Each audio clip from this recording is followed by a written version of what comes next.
Hi, I'm Andrew Hunter with Modulation Music Lessons, and today we're going to talk about the history of the modern drum set.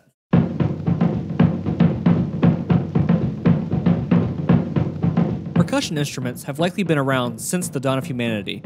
However, the story of the drum set doesn't really begin until the second half of the 19th century, when a style known as double drumming began to emerge. Double drumming originated in the 1860s as a means for theaters to avoid the cost of hiring a full percussion section by having a single musician play the snare and bass drums simultaneously.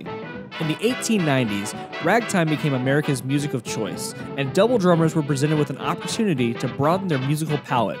An influx of immigration at the turn of the century brought new exotic instruments into the country that drummers readily embraced.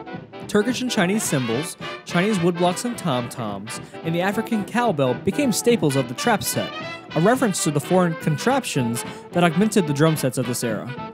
The trap set took another major step forward in 1909, when William F. Ludwig of the soon-to-be Ludwig Drum Company designed and manufactured a foot pedal that dramatically increased the bass drum's playability.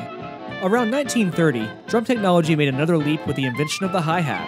Unlike earlier foot-operated cymbals like the Charleston pedal and the lowboy, the hi-hat was playable with both the feet and the hands. It became the primary time-keeping device of drummers during the big band era. A few years later, the Slingerland Drum Company would design and manufacture the first fully tunable tom-tom drums in close collaboration with drumming legend Gene Krupa, who would immortalize their sound soon afterward in the Benny Goodman recording of this song, Sing Sing Sing. In the 1940s, big band gave way to a new style of music, bebop. Bebop musicians emphasized personal expression over danceability, and drummers found themselves gravitating away from the rigidity of the hi-hat toward a new type of cymbal that produced a freer, more open sound, the ride cymbal.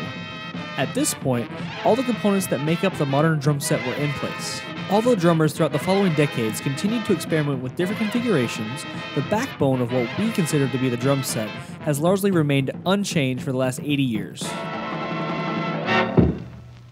And that's the story of how the drum set became the instrument that we know today. Again, my name is Andrew Hunter with Modulation Music Lessons. Please take a moment to like or subscribe to our page if you like the content that you're watching, and if you have any questions, feel free to leave them in the comments and we would love to answer them.